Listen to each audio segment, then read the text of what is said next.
আমি চাকরি করতাম, বহু বছর চাকরি করার পরে, অর্থাৎ 38 বছর চাকরি, 1 বছরের ছুটি, 39 প্লাস 2 বছরের প্রশিক্ষণ, 41 বছর আমি সেনাবাহিনীতে ছিলাম। তো 41 বছর সেনাবাহিনীতে থাকার পর আমি এখন পুরোপুরি রিটায়ার্ড বা অবসরপ্রাপ্ত। আগে আমি যেহেতু সেনাবাহিনী চাকরি করতাম, ইচ্ছা থাকা সত্ত্বেও আমি অনেক সময় আপনাদের খুব কাছে বা পাশে থাকতে পারি নাই বা যেতে পারি নাই। আমি বুঝতে সামরিক চাকরির একটা যে বেড়াজাল বা কিছু সীমাবদ্ধতা, কিছু রেস্ট্রিকশন, এ সকল কারণে আমি ইচ্ছা করলেও সকল বিষয়ে সবার সাথে কথা বলতে পারতাম না। কিন্তু আমি এখন মুক্ত, আমি একদম সাধারণ বেসামরিক মানুষের মতো সবার সাথে মিশতে পারবো। আপনাদের সাথে আস্তে আস্তে আরও দেখা হবে, আমি আসবো। এটা কোনো রাজনৈতিক সমাবেশ না, আমি নিজের রাজনীতি এখন পর্যন্ত করি নাই, এবং এখন আজ পর্যন্ত এখানে দাঁড়িয়েও আমি বলতে চাচ্ছি না যে আমি রাজনীতি শুরু করছি বা রাজনীতি করতে মনস্থ করেছি। কিন্তু আমি চিন্তা করছি এটা করা যাবে কিনা, ভবিষ্যতে পরিবেশ পরিস্থিতি এগুলো দেখে আমি সিদ্ধান্ত নিব। যদি রাজনীতি করি তাহলে আপনারা বুঝতে পারবেন, সেটা আমি সময় মতোই আপনাদেরকে জানাবো। আমার বক্তব্যটা হচ্ছে বা কথা হচ্ছে, মানুষের জন্য কাজ করতে হলে বা মানুষের কল্যাণে নিয়োজিত থাকার জন্য রাজনীতি করতেই হবে এমন কোনো কথা নেই। আমাদের এই রাজবাড়ী জেলার কিছু মানুষ সম্ভবত মনে করেছে যে আমি গ্রামে আসছি, আমি মনে হয় কোনো রাজনীতি করব অথবা কারো কোনো কিছুতে ভাগ বসাবো। তো যারা এই চিন্তাটা করেছেন তাদেরকে আশ্বস্ত করতে চাই যে আমি কারো বাড়া ভাতে ছাই দিতে আসি নাই, এবং আমি পুরোপুরিভাবে সাম্প্রদায়িকতা মুক্ত একজন মানুষ। আমার মধ্যে মানুষে মানুষে কোনো ভেদাভেদ নাই।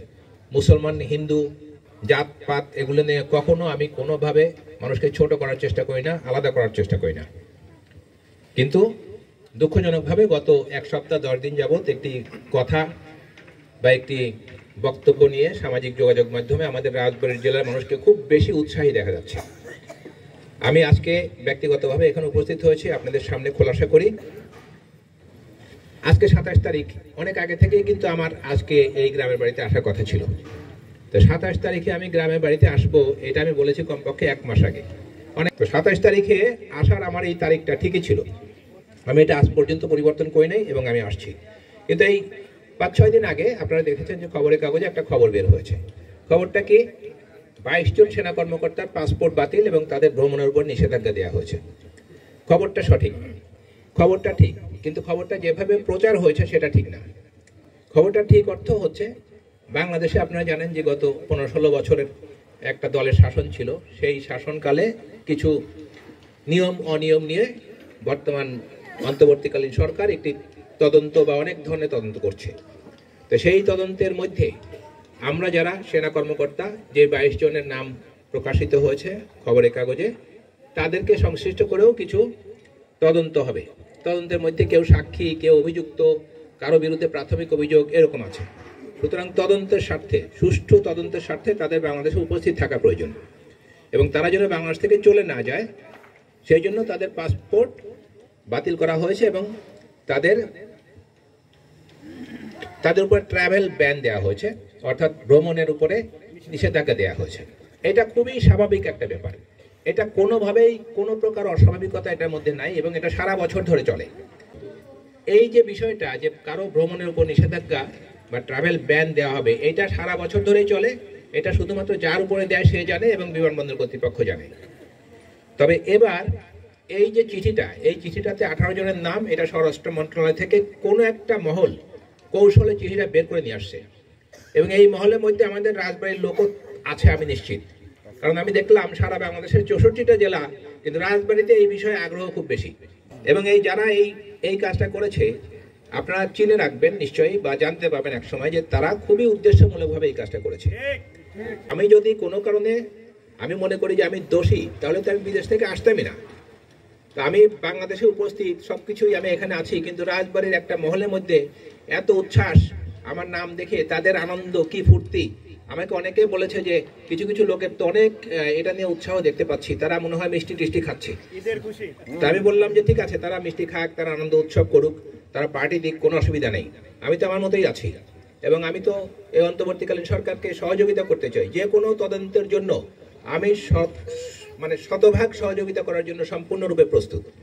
তার মানে এই বিষয়গুলোকে উদ্দেশ্য প্রণোদিতভাবে রং লাগিয়ে এটা জনমনে একটা বিভ্রান্তি সৃষ্টি করার জন্য এবং কিছু কিছু ক্ষেত্রে কারো সুনাম নষ্ট করার জন্য এই এই একটা মহল আমি মনে করি, বিশেষ করে আমাদের জেলাতে। অন্য জেলায় কি হয়েছে আমি ঠিক জানি না, কিন্তু আমি বললাম তো বাংলাদেশের 64টা জেলার মধ্যে সম্ভবত রাজবাড়ী জেলাতে এই নিউজটাকে ভাইরাল করা হয়েছে। এই রাজবাড়ী জেলার একটা গ্রুপ খুব অপপ্রচারের, আমি কিন্তু পুরোটা অপপ্রচার বলি নাই। প্রথমে আপনাদেরকে বলেছি যে চিঠি যেটা বের হয়েছে সেটা সত্য, আমার নাম আছে ওইখানে, সেটাও সত্য, কিন্তু তদন্তের প্রয়োজনে একজন বা বহু মানুষের নাম থাকতে পারে।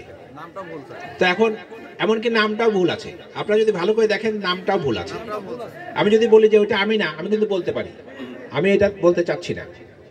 আমি সেটাই বলছি যে যারা যারা এই অপপ্রচারগুলো করছে তারা জানে না ভালো করে যে তাদের সাথে মাত্র 5% মানুষ আছে, বাকি 95% মানুষ মন প্রাণ দিয়ে আমাকে ভালোবাসে। আমি তাদের কথায়, তাদের লেখায় সেটা দেখছি। তো কোনো একজন মানুষের পক্ষে যদি 95% মানুষ থাকে, তার ক্ষতি 5% মানুষ করতে পারবে না, আমি জানি ইনশাল্লাহ। এই রাজবাড়ির মানুষ হিসেবে আমার ছোটকাল থেকে দেখে আসছি এটা হচ্ছে একটা সন্ত্রাসের জনপদ।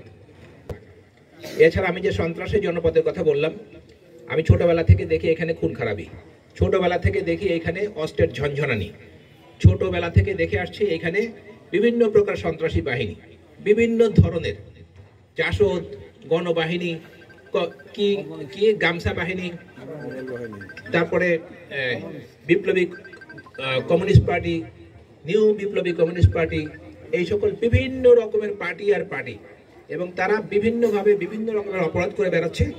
কেউ কোথা থেকে বসে একটা ফোন করছে, অমুকের নাম, একজনের নামের উপর ভিত্তি করেই ফোন কল আসে, আপনারা টাকা দিচ্ছেন।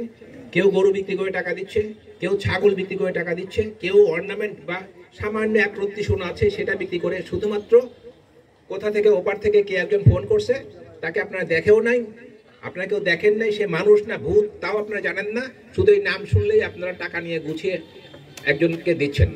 এবং এই সকল সন্ত্রাসী যারা মানুষের কোনো জাতের মধ্যেই পড়ে না, তারা সাধারণ মানুষের ঘুম হারাম করে রেখেছে।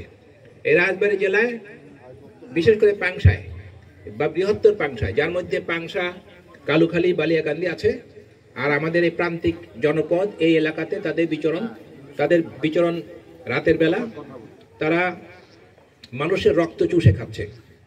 তারা এমনকি আমাদের গ্রামে গঞ্জে অনেকে লজ্জায় বলে না, উঠতি বয়সী বা যুবতী মেয়েদের শ্লীলতাহানি পর্যন্ত তারা করে। তারা চাঁদাবাজি করে, মানুষের বাড়িতে থাকে, এবং ওই সকল পরিবার, আমি দু একটা ঘটনা জানি যে তারা তাদের বাড়ির মেয়েদের চরিত্রের উপরে পর্যন্ত হাত দেয়, অর্থাৎ তাদের শরীরের উপরে হাত দেয়। এরা এত খারাপ। এবং আমাদের এই জনগণকে ঐক্যবদ্ধভাবে যদি এই সকল সন্ত্রাসী বাহিনীকে প্রতিহত করার উদ্যোগ গ্রহণ করা না হয়, তাহলে আপনারা সারা জীবন শুধু এদের কাছে কষ্টই পাবেন। পাংশা থেকে শুরু করে বা ওই চর আপড়া ওই দিক থেকে শুরু করে শাহমিরপুর হয়ে খানগঞ্জ হয়ে রাজবাড়ী শহর পর্যন্ত নদী ভাঙনের মুখে পড়ে আছে। কত মানুষ তাদের জমি জমা হারাচ্ছে। কিছুদিন পর রাজবাড়ী পুরো জেলায় নদীর ভাঙনে বিলীন হয়ে যাবে, কিন্তু এগুলো নিয়ে মানুষের কোনো প্রতিবাদ নাই। এরা শুধুমাত্র কষ্টই করছে, শুধুমাত্র সহ্যই করছে।